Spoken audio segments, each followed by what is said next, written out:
Once again, thank you for joining us today for our partner webinar. We're here with our friends from Trumpet. My name is Nicole Keeson. I'm the event marketing specialist here at Consensus, and I'm so excited to welcome you to From First Signal to SignedDeal, how AI turns buyer intent into momentum. This webinar is presented by Consensus, the interactive AI platform that turns every demo into a buying decision 2 times faster. You can learn more at goconsensus.com or click watch a demo at the top of your screen. And before we jump in, I'm so excited to share that the Consensus team is heading back to London for Demo Fest. So we will be there October 14th. If you're in the area, if you're able to travel, we would absolutely love for you to join us. I will share the registration link in the chat in just a moment, or you can go ahead and visit demofest.com for more information. So lastly, before we jump in, we highly encourage you to participate in today's session. You can find the chat as well as the Q&A box on the right side of your screen. Please share your thoughts with us throughout the session and ask any questions you may have. We will be sure to answer all of them as we go through the session and at the very end. So now please help me in welcoming Nick Beecroft, our moderator for today's session, and our lovely speakers, Rory Sadler and Judy Kimball. So I'm going to bring you all to the stage. Perfect. All right, and I'll turn the rest of the time over to you guys. Perfect. Thank you. I was worried I was on mute there. So yeah, thank you for coming. As Nicole says, so today we're going to be focusing on a really great conversation. I'm going to be sitting in the background. My hay fever is doing wonders today, so I might sit on mute during that part where you're talking because no one wants to hear me breathing and you're here really heavily. But I am delighted to welcome Judy and Rory, and I'll let those guys introduce themselves before we get started. Hi, I'm Judy Kimball. I lead demand generation here at Consensus. And so basically my job is making prospects fall in love with our product before they ever talk to sales. Super excited to talk about all things intent and AI. So Judy, I'm Rory, co-founder and CEO here at Trumpet. I spent about 10 years in the world of go-to-market as an IC before leading teams. And as strange as it sounds, I just obsessed over the buying experience. And back, I think 6-7 years ago, really got deep into all things signals and how it could help our team prospect better, move deals forward, and have that holistic view on where our customers stood in terms of their evaluation. So I have nerded out about this for a long time. So looking forward to it. And yeah, diving deep with yourself, Judy. But back to you, Nick. Excellent. So 2 fun facts before we get started. Judy is called Judy Kimball, not Cootie Jimbo, as I wrongly called her on my post on LinkedIn this morning. And the last time I saw Rory, we were about 3 days away from me signing a Trumpet contract with my previous company, and then I left, and I was that prospect, and I owe Rory a huge apology because I never thought I'd be moderating a conversation that he was a central part of. So sorry, Rory. Moving on anyway into the conversation. So we've got like 40-45 minutes. I would encourage anyone to have your chat, get your Q&A moving. We will just weave some of that into the conversation as we go, because I mean, Consensus was built for self-research, for people to go into the world and understand what they need to know when they want to learn about it, and it feels wrong for us to just assume the message that you want to hear. So weave your questions through the Q&A and we'll bring some of that into conversation as well. And if I miss it, could they like, I'm going to stop that, or I'll keep doing it. If I miss any of the Q&A, Rory or Judy, then just feel free to bring some of the Q&A in. So the central message around really what we're trying to convey today is so how AI is changing the buyer journey, right? Sounds like buzzwords, in some respects it is, but there's such an important conversation to be had at the back of it, because AI can get things wrong, and AI can be delivered in the wrong way. And especially when it comes to engaging your prospects, driving momentum, and then understanding the signals that come off the back of those buying behaviors and that engagement. So deal momentum, as we know, starts way before we used to think it started. And that's exactly where your function came from, Judy, right?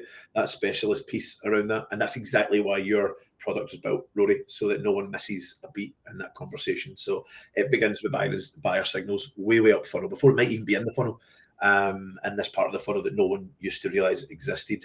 And AI is helping revenue teams recognize that intent reducing the friction, and then maintaining the momentum all the way to a close. So we're going to focus in on a few things today. There's kind of 5 topics. So if you don't hear what you are here for in that first question, then stick around, because we've got a load of stuff we're going to cover across the whole spectrum of GTM.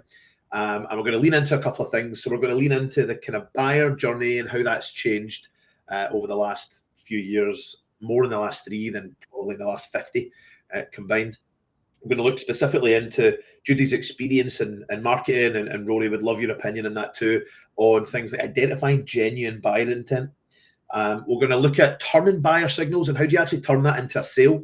And then we'll start to lean in a little bit more into your experience, Rory, around sales, maintaining deal momentum all the way through, not getting that deal fatigue, not misreading the signals, and really leaning into your experience there.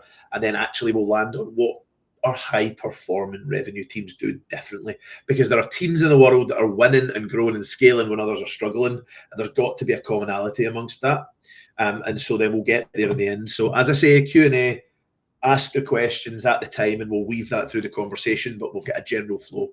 But we'll lean into that first then. So let's look at the buyer journey, and let's start to understand how buyers are behaving, how things have changed over the last few years, and your opinions. So Rory, if you want to start us, take us away and your thoughts in that respect.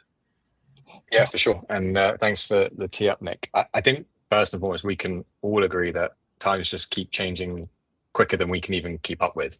I think the biggest shift that we saw, and kind of why we built Trumpet, but even we're seeing it continue to compound today, is since the pandemic, buying behavior has changed. We used to be in a world where, we had to pitch to prospects, whether it was in the prospecting phase or where once they were in pipe, but we had to talk them through what we did, why we existed, and everything like that. But buyers now arrive more aware than ever.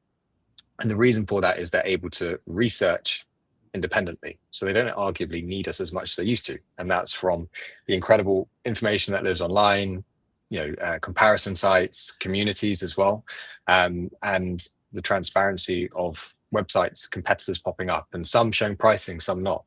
I think all of these things have led to that decrease in buyers actually spending face time with us.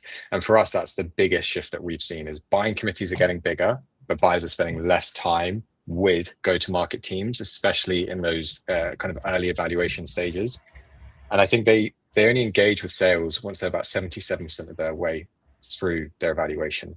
So they're on the kind of final stretch, and then they decide, I'm going to click book a demo or book a call. So, and if you think of the next generation of buyers that are coming through, they are more digital first, more native, more asynchronous, which is a big buzzword. But it does make sense. Why do you need to jump on a call so early on when you can fact find pretty independently? And now I think AI has even flipped that further on its head, where people are going to ChatGPT or equivalents, asking them those interfaces to do that evaluation for them, shortlist for them. So how you appear online is probably more prevalent than ever. It's, I think the overall buying behavior of how they research, how they shortlist has changed quicker than I think most companies have been able to keep up with, but it seems like it's not stopping anytime soon, which is why we're here today. But Judy, I'm not sure if you've seen different. Definitely not different. You teed me up, because it's the same on the marketing side. I think that it can feel very doomsday almost for GTM teams, right? Like they don't want to talk to you. They don't want to be a part of the sales cycle the way they used to. It's not this the same whining and dining that you used to do in enterprise sales, because they're 77% of the way through their buying journey. But really what I think that does is it presents this opportunity for marketers to influence how they get that 77% of the way through, right? And you mentioned the LLMs, right? ChatGPT, Claude, all of those things. AEO is one of these new disciplines within the marketing space that people are learning. And it's not just SEO on steroids, it's very different. And you have to sort of balance what is on your site versus off-site. And in a similar way that you did with SEO, but you have to be looking at it differently, and you have to stay on top of it because it's changing all the time. I mean, we've been talking AEO for like the 2 years that I've been at Consensus, and it has completely changed in those 2 years. It used to be, oh no, you just need your sitemap all squared away, and you can do an HTML page that gives all of the information to the bots. But that's not the case anymore. That's maybe a third of it. And then the other 2/3 is, what are people saying offsite about you? What is it in the review sites and G2 in particular? What are they saying on Reddit? How are you getting those? It's not backlinks anymore. It's how are different sites getting context to what your product is and what your product does and how you fit into the market. And so I think it's been this big shift, but it's such a great opportunity because you can influence those external things, but then once they come to your site, you have to be like on top of your A game of providing the value. And it's not just the same CRO, but it's providing value and giving people what they want as quickly as possible when they get to your site. That's a really interesting point, right? Because the buying experience and the expectation of a buying experience has changed phenomenally over the last few years. And it's just as important as the product. Actually, maybe in some respects more important at times. So I'd love to hear your thoughts on how the buying experience has changed, what the expectation of the buying experience. Rory, how are you seeing that shift and change? Yeah, I think we're in a world where being a consumer is a dream. Like everything's a one-click checkout, next day delivery. It's fast, it's quick, it's transparent. You've got 20 different options when it comes to payments, checkout. Just everything about it is kind of everything we ever wanted it to be as a consumer. So there is this subconscious expectation almost of, why shouldn't things be fast, now, seamless, easy in B2B? And some of the most incredible companies today, whether it's Ramp over in the US, Monzo in the UK, kind of these like B2C brands, they aren't the best banks or anything in the world or fintechs. They're just some of the most seamless and easy to use. So I think that's what we all want in our busy lives is ease. And that expectation has fed into the world of B2B. Now, we all know enterprise sales, sometimes there is a reason the pricing isn't on the website, and there is a reason you need to have a discovery call, and there's a reason that we need to workshop, and it is all justified. But I think what buyers now expect is more transparency earlier on and ease of access of information, and ultimately a more personalized experience from touch point 1 through to becoming a customer. Because 1, it can happen, and 2, it should. So fortunately, the world of consumer, I think, has pushed B2B businesses to start to take a leaf out of that book and adapt and start to make it really as seamless, as easy, as centralized, as transparent as possible. Because I think goes back to what you mentioned, Nick, like this concept that Mark Roberge, ex HubSpot, now I think he's Stage 2 Capital, something like that. Or is it the other one? I can't remember. Anyway, this term from HubSpot, which is how you sell is how you win. And it's not about price or anything. It's about the experience, the process that you run. That can be a differentiator. And often buyers do buy from people that we can't forget that. It's obviously signals we're going to dive into and the power of those. But at the end of the day, we come into it, whether it is late stage, we still hold that value. We're able to project manage, we're able to guide them. So features, functionality, like they know what you do. They know who you are. They know who your competitors are. They're on that call. You've gotten them to that point because they've done their research. I think is it 41% of buyers already have a sort of chosen vendor before they even kick off. Then they go to market to do research and find the other shortlist because procurement are always going to ask them to find 2 or 3. So yeah, I think we have a big thanks to all these amazing consumer brands and apps who've just shaken things up, because we've got to adapt now as B2B, and I think that's a fun opportunity, if I'm honest. It is. And sorry, you mentioned the short list and then having the short list ahead of time. I mean, that's brand work, right? And that's marketing's job. It's the whole company's job, right? Like we're big on having our employees post on LinkedIn about everything, right? Not just trying to do a sales pitch over and over and over again on LinkedIn, because nobody cares, if I'm honest. Sorry, Nick. Do that personally.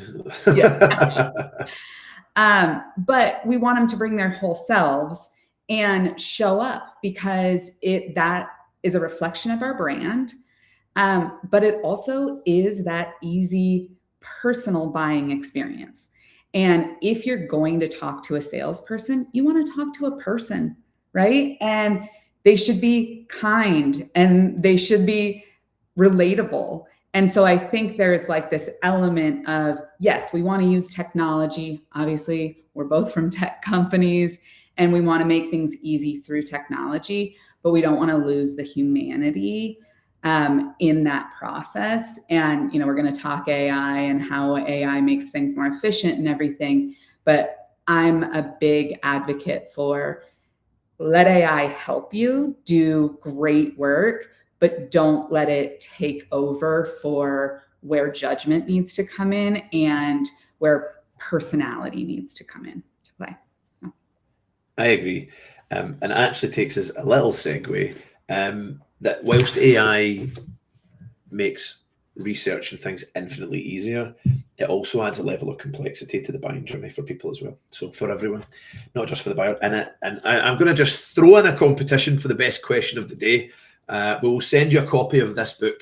Now, this is our founder. Our founder is called Garen Hess, and he actually wrote a book about this. And this is where we were kind of born out of this notion that selling is hard, but buying is harder. And we would never have known that 14 years ago, right? But we're now in the world's most antisocial buying market, and the complexity that's then added for both vendor parts of the sale is incredible. And at the first part of that journey is your world, Judy, right?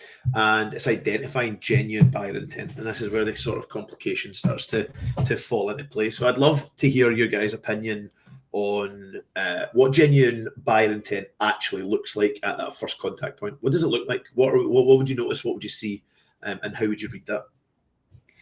I think that this is where AI has added so much value, because it like the way that we use it and the way that I think about AI as part of the demand gen journey is it can aggregate for us in a much simpler way. So we used to think about just like scoring. You make one click, you get 5 points. You fill out a content form, you get 20 points.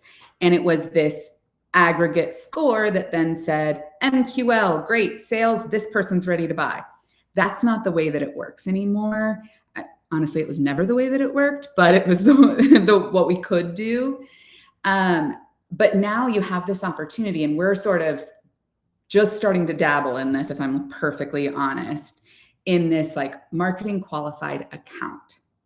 And so when we aggregate signals, right, we see that somebody has visited a couple of product pages and they've interacted with some LinkedIn posts. We're using Clay for social listening, which is super cool. And just some of the like capabilities that exist now that didn't exist 10 years ago is phenomenal from that respect, and like being able to view some of that dark funnel data.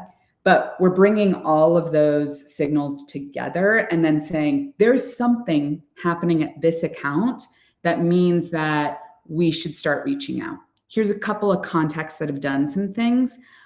But then we're using AI research to bring it together. And so you can prompt to have AI write something that is appropriate, bringing together those multiple signals, rather than just saying, hey, I see you attended the From First Signal to Sign Deal webinar, want to talk to a salesperson, right? It's giving much more context and making it a lot more robust. And I think that's been one of the like biggest unlocks, is being able to aggregate those things without telling Nick, hey, look at that contact's profile and discern what was the most important from there. it's letting AI do some of that heavy lifting on the research. Yeah, I think to add to that as well is we got asked this the other day when we were kind of doing a deep dive into our whole GTM engineering workflow and all of that jazz. And one of the sellers just asked, what's the difference between a signal and intent? And that, it kind of struck for me and you, Judy, and I guess Nick as well. Like we that's our kind of bread and butter. But I think it's interesting how we're now at a point where we're inundated, or we can be, with signals, which is amazing. Like that dark kind of funnel, as you mentioned, we're finally getting light on it across like every channel, arguably. But it's how you then determine what to do next with those signals, which is really interesting and kind of excited to dive deeper into. But I think, for sharing from what's worked for us at Trumpet, sounds quite similar to you guys, is before there were certain signals happening in certain places that you could get visibility on, 6 Sense and G2 back in the day, they were like gold dust. Someone at Workday has looked at your website. Oh my gosh, they want to buy. Let's send sales at them right now. Whereas now everyone at Workday. Yeah, exactly. Sales. Where do I start? There's so many people. Anyway, so what we found is tools like Clay, Freckle is another cheap alternative come across. Common Room, Unify. There's a few others out there which help you, one, find these signals, and then two, aggregate them. Means that we're able to synthesize essentially signals across our website, account and persona based, socials from our team, from our company, competitors, complementary kind of products and companies as well, right through to the G2s, forums, and Reddit, and so much more. So it's like, how do you make sense of all of that overwhelming data? Because if we were to take all of that and chuck 25 signals at once into an account executive's hands, it is that sense of like, what do I do with this? But I think it's such an opportunity for marketing sales to come closer together, because demand gen marketing are, one, getting visibility on all these insights, and they can then help with the nurturing of them, the right content at the right time, which ties back to really what buyer enablement is. And then you've got sellers who are engaging at the right time with the right prompts and the right research and the right, what we call like a point of view, or our understanding, as some people call it. So we noticed that you've just hired a new board. That can mean transformations ahead. Have you thought about reviewing your tech stack? Terrible example, but you start to get what I mean. Like, you're going in much more informed. So I think that's like, for us, is this aggregation and synthesizing of signals across more channels than we've ever had exposure to has helped us get such clarity, bring sales and marketing much, much closer together, but then also ultimately have conversations with the buyers that are potentially in the market at the right time. I think there was some crazy stat thrown around, like only 5% of potential TAM is ever in market at one time. So how do you get in front of them? And that's this opportunity that I think is like kind of the real exciting piece of that daunting beginning of the webinar that we started with, that no one wants to chat to us, no one wants to speak to us, kind of thing. So hopefully some of that's useful for those listening. Yeah, I have to just add in, I love the question of what's the difference between intent and signals, because I think what happened is, what was it, 10 years ago probably, when 6 Sense and demand base and all those things became really common, right? Is they co-opted the word intent. And so that it meant this technical thing that you were seeing, when really intent is a human emotion and a human action, right? And the signals are just sort of the indicators that that's happening. But I think that's just like so interesting that it became this common word in marketing, but it was co-opted. Yeah, it's like, it's more what you're inferring they might do next. It doesn't mean they're going to do it. It's based on this signal. They could do A, B, or C. And I think all of us, the true kind of commercial side to all of us wanted it to be, they want to chat, they want to book a demo, they want to buy. So it's interesting. That sort of segues nicely into that notion that a signal of intent is just that. It's the word "of" in the middle that sort of means it. It's the signal of intent. There might be some intent there, but they're still in that research phase that you mentioned. They're still in that 83% or whatever the difference is between when they ever get there. So how do you turn that? What makes a buyer ready for a sale? So like you said, Judy, like historically it was someone downloaded a report, they want to buy. Let's just hound Workday for your example, and let's phone 44,000 people at Workday until someone takes a call. That's not really using intent in the most effective way, right? How do we know when someone is ready to actually start talking about buying? How do you turn that intent or that signal into a sales conversation? We don't, is my short answer. But my long answer is there's assumptions, right? And so it's looking for patterns within all of the signals that you have, and then bringing human judgment into the equation as well. So Rory, I know you mentioned Common Room. We use POCUS as like our intent signal aggregator. And I think Sarah, our head of SDR, and I are always sort of like refining within POCUS of like, okay, what are the signals? Can we add more? And what are the deals that had certain signals present prior to acceleration or prior to conversations or whatever the case is, so that we can make it better for the SDR team, full stop. And then also for what they hand off to the AEs. And so I think it really is that like, I feel like we've been using this terminology in a lot of instances, but it's like a better together scenario of all of the signals coming together to tell us versus any one indicator being like the holy grail. And so you sort of touched on it there, but a little bit more on what information is marketing. Should marketing pass to sales in the new world when AI is included in all the things we're talking about, the research phase, the evaluation, the self-serve, the research? What new information should marketing be passing to sales? But then maybe layered through that, like how are teams maintaining context so no contextual loss throughout that handover process in the new world? Yeah. So I would say, I'm going to say a couple of things, but I want to hear Rory's perspective on this too. I think the addition of AI means more is better. And so the more data, the more signals, the more information you can feed into the model, the better. However, you also then have to make sure that you are checking it and refining how it's using those signals.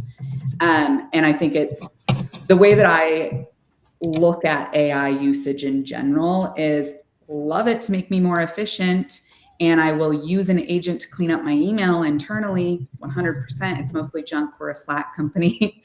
But I don't let an agent ship anything externally for me. And that's just like my own feeling on it, that I don't trust AI to ship externally without human in the loop. And so I think it comes back to like more is better, but human judgment has to come into play before you ship. Yeah, totally agree. I think this combination of AI with signals means, one, we can research faster across multiple channels, multiple insights. But ultimately, I think it enables, when marketing and sales come together, is being able to create not just messaging, but content. And content takes so many different forms these days: video with AI, assets, microsites, landing pages, you name it. Like, there are so many different shapes and sizes of information that we can now get in front of our buyers, which, one, are more relevant, they're more personalized. And personalized does not mean, hey, CRO at Workday. Personalized means that you've arrived with this point of view, our understanding. You're sharing relevant case studies, relevant logos, relevant messaging that ties into what the signals have surfaced. So all of this historically is what every team has done. It's just we've not been able to do it quick enough, in the moment, and at scale. The right systems plus AI and this aggregation of signals and a level of inference, like kind of determining what the intent channel could be, means that, it just creates this opportunity to have a much more unified go-to-market approach where accounts are being worked properly in a timely fashion, because we all know, like, you've got to catch them there and then. If someone's on your website and you can get in front of that account, like, they are more likely to have time to respond and everything like that. So some people say, oh, this is creepy and everything like that. And it's not intended to be. It's just so that we can better serve the right accounts and guide them with, again, it comes down to, like, what is that type of content? And it should be educational. It should be value-based. It shouldn't be every single message asking for a demo. Showing up where they are, showing up at the right time, is kind of how we like to think about it. Sure, perfect.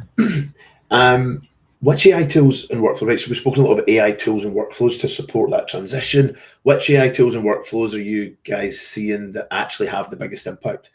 Because again, we can plug things in that are AI, that if it doesn't help, if it doesn't make things more efficient, more effective, more information, better prepared, like, it's kind of useless. What are the best practices, workflows, tools that you're seeing actually for that transition of information to ensure that seamless, frictionless momentum? Judy, I'll let you go first.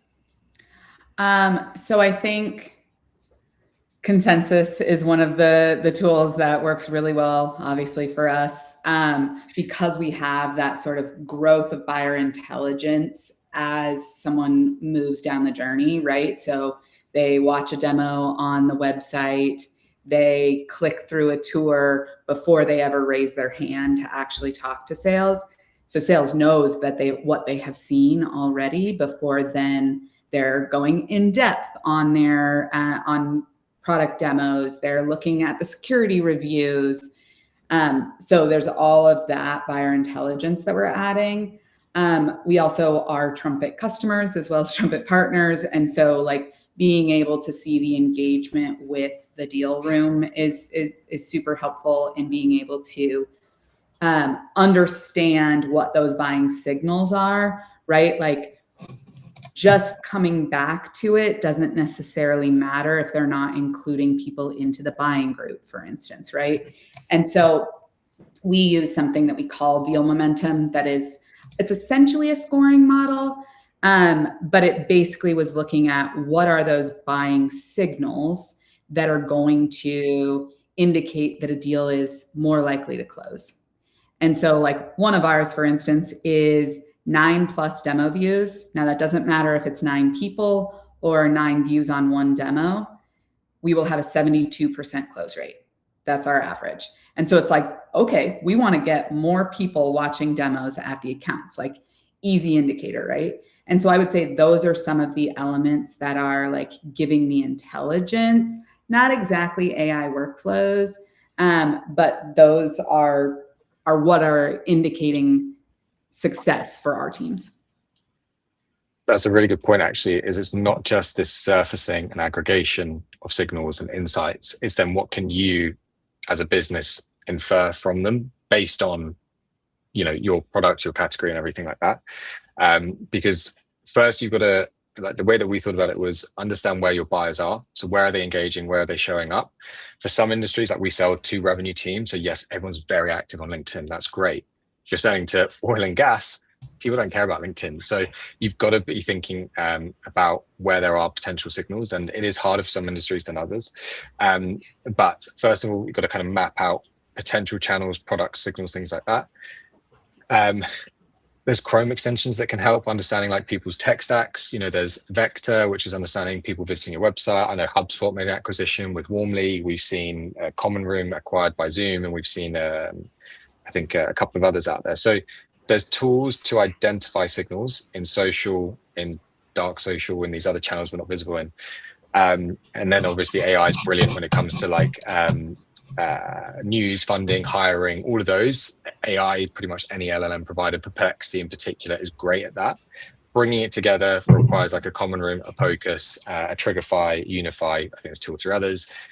Clay, Freckle, they can help you get more signals that you can imagine with natural language. what companies are creating job posts that talk about X, Y, and Z tools, or mention that they use Medic, or have large go-to-market teams with pre-sales and SMEs, for example. So there's a whole bunch of tools and workflows that can bring everything together. But data is only as good as the kind of analysis that comes off the back of it. You can surface all of this, but if you're not doing that analysis, and some tools like Consensus do a great job of telling you what that means. If you're not then aggregating it and synthesizing it and analyzing it to understand where are the trends, where is their velocity as well, like where do things start to compound? Because that in itself, when signals get closer and closer together, that's a really strong signal of momentum or buying intent, arguably. So yeah, there's kind of a few ways that we think about it, but you kind of need to map first before rushing into buying any of these tools. It reminds me of thinking about marketing attribution over the past years, right? In that looking at it in aggregate is great and it will tell a story, but if you don't have the specific deals and you don't know why one deal moved faster than another, you're going to get a lot of questions because people aren't going to trust it. And so I always think of the AI components or the signals that are going into AI. I need to be able to drill down and see why the thing happened, what happened and why it happened, if I'm going to talk about it with my executive team or even with a rep, because they're going to ask me the detail.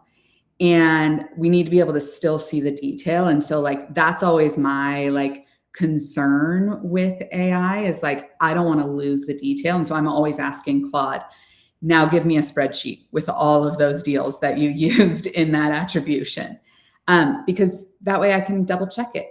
I don't want it hallucinating and then me reporting a number that was just made up by Claude, So I think whether it's in the workflow or in your reporting, being able to get into the detail is crucial. Rory, can I lean into your experience? You sold for a long time, you led teams for a long time. You built a product specifically for deal momentum and take that to market. So understanding more around your vision for Trumpet when it came to, and how that's evolved around maintaining deal momentum, the importance of, there's a million and one things that breaks down into. There's lots of gaps in every single sale, and that's what we sell into, and that's what you sell into. And then what we know is that when we put us together, then things become more increasingly likely to close. So talk me through the importance of the gaps, driving and maintaining deal momentum, and how important that is. Yeah, I think ultimately, we've seen the rise in indecision, Jolt effect, amazing book. As mentioned at the start, buying committees getting bigger, buyers spending less time with us. So, us plus Consensus, ultimately we exist to do two things, I believe, which is one, deliver seamless buying journeys, buying experiences, but then two, equip companies with data. Every revenue tech tool in the world is going to promise to help double win rate, shorten time to close and all that jazz. If we had enough sales tools, we'd have a 200% win rate. But what I think the value of this combination and this concept is, if we can help surface this black box of data before and after each call, what's happening, did my champions share the demo tour with their buying committee, has the CRO looked at the proposal, have procurement come and look at security docs. That's all we're trying to deliver, is more stakeholder visibility and more signals and insights from those stakeholders. So ultimately, as a go-to-market team, we can have better conversations with the right people at the right time. We can qualify in or out, so it kind of quicker. But it doesn't stop at Consensus plus Trumpet. All of those tools and all of those channels, they are still relevant after they've booked the call. They've booked that discovery or demo call. That, marketing haven't generated it for sales and say, right, I'm going to go on my merry way and do this myself. Those signals are going to continue throughout the day that they sign the DocuSign.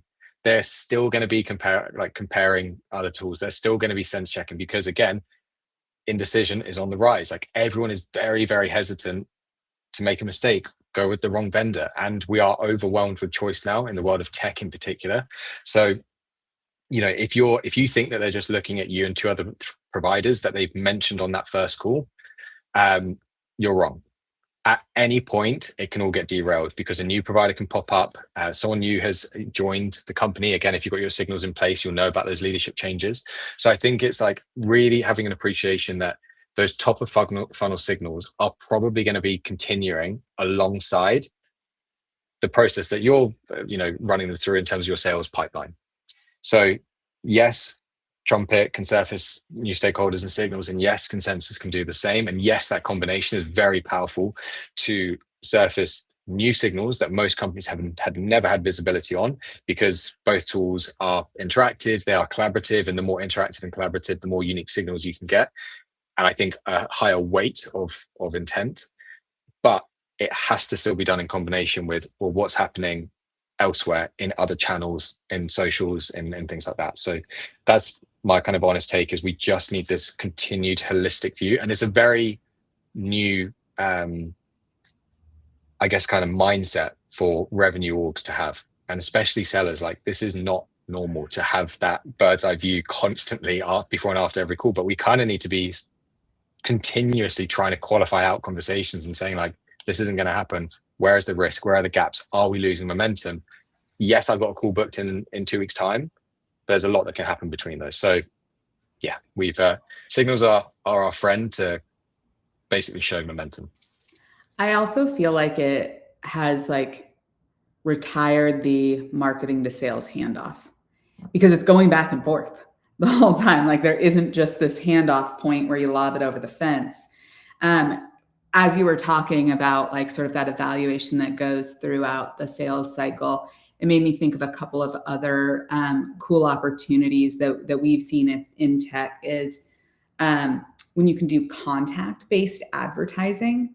And so there's a few platforms that do it. We use Influ2. I know Vector does it as well. But where then you can do like really nuanced audiences that you couldn't do before, right?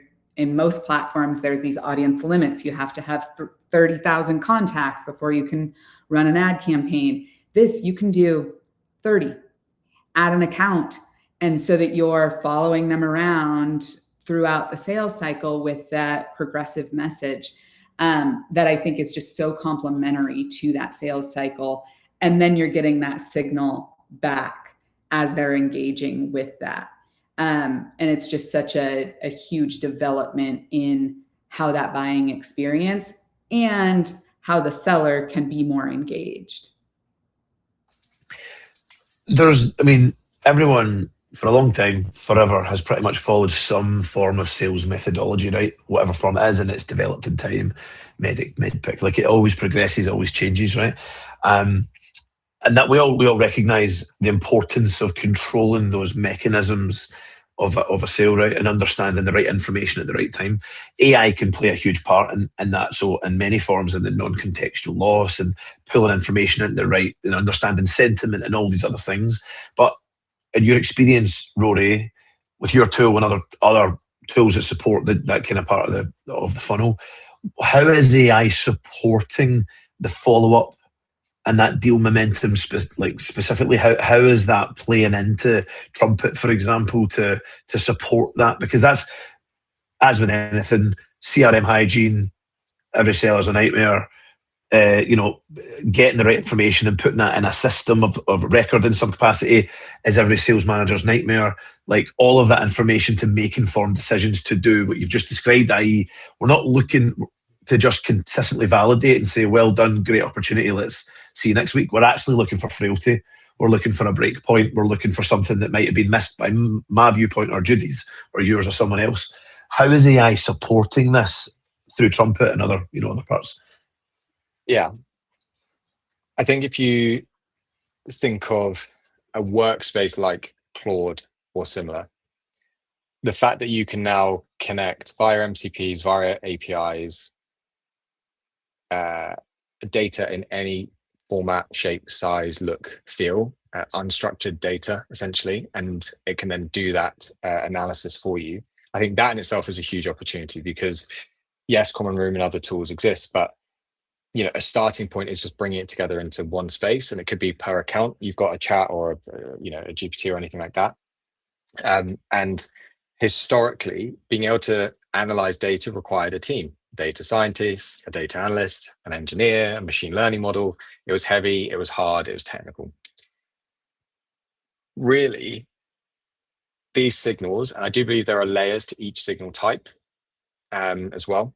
It's not just, did someone look at G2? Did they look at other people in G2 and things like that, for example?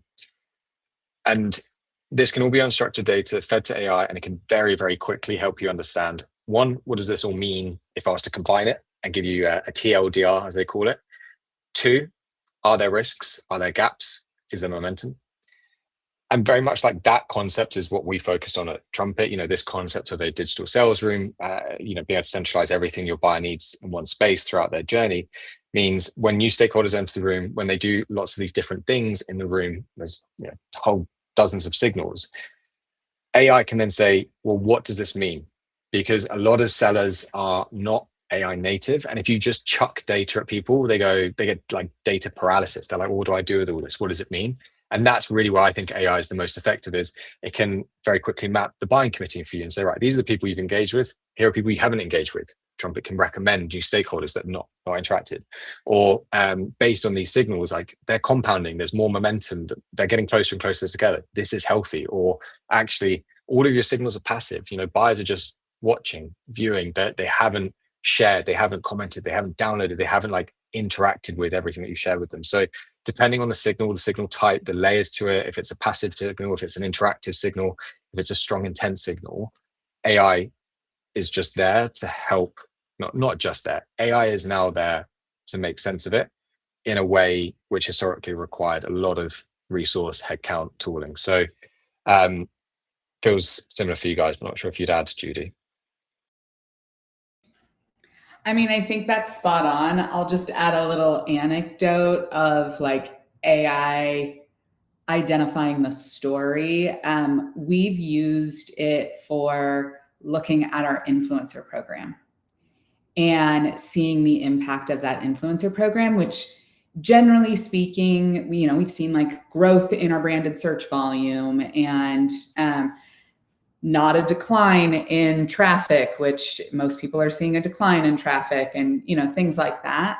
But we also were able to look at down funnel metrics that come in a tight window of when influencers post.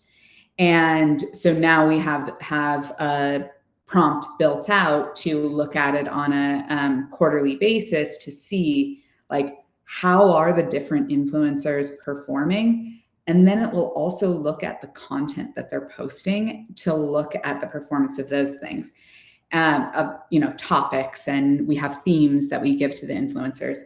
And so I think it is about yes, it could just aggregate the data for us and tell us this person had more hand raisers than this person.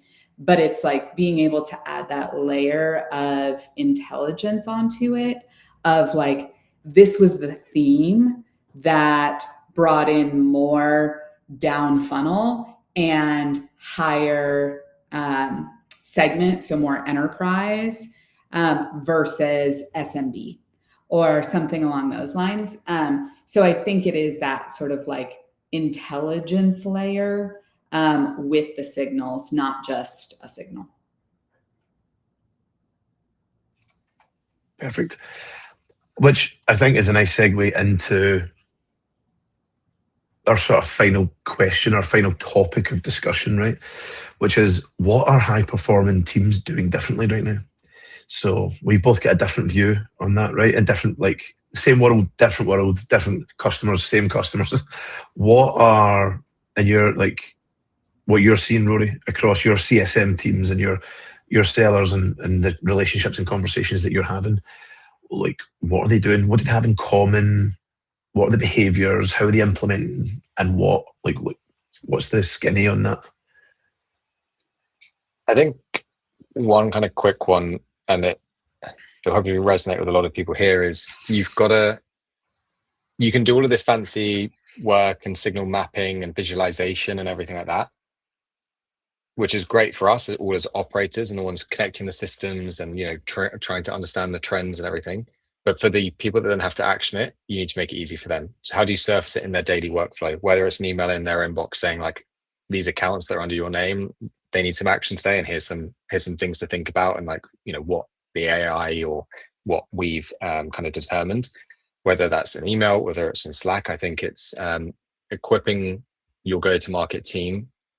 And I'm speaking very much from the sales perspective, and I'm sure Judy can add from more top of funnel. But yeah, how do you facilitate it in a way where it's easy to action and doesn't overwhelm them? Because yeah, if you just send people 50 signals a day across all their accounts, it's just noise. It's noise that just can't be worked on.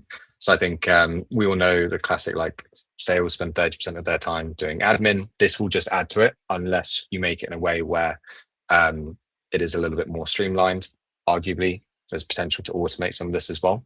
But then equipping them with the visibility and knowledge so that they, when they are engaging or they are cold calling or they are following up, they're more informed. And I think from the marketing side of things, when we think about the signals, I couldn't agree more with what Rory said about making it actionable and not letting it become just another task or another thing to look at. And I think that the biggest thing for marketers is just building it into your segmentation, building your signals into your segmentation so that you're not even thinking about it. It is just happening within your segmentation. And like, Clay is great at building that in. Honestly, you can do it in HubSpot though too, of just like, if you're using all of the connections or you've integrated all of your signals, like you can just use it in HubSpot. You can use it as part of any of the like handoff or notifications that you're sending to your SDR team, but build it in as much as you can so that you don't have to think about it and your team doesn't have to think about the usage of it. Instead, it's, okay, that's a refined audience for this thing. That's how I'm going to message it, rather than sort of, oh, here's a new signal. What should I do with it? Because it can waste a lot of time if you use signals haphazardly.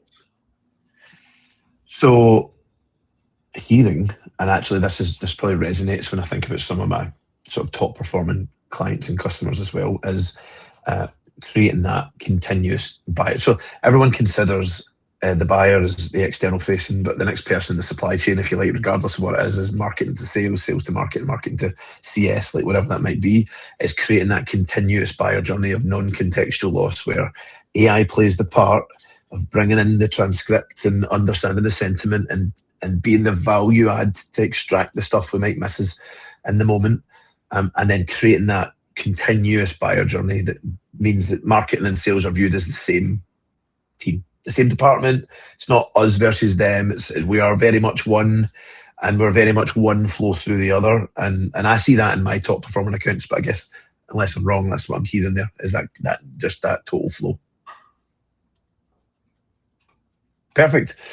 Cool. Couple of I had a couple of kind of final questions, discussion points, things that I was really interested in understanding as well, around buyer.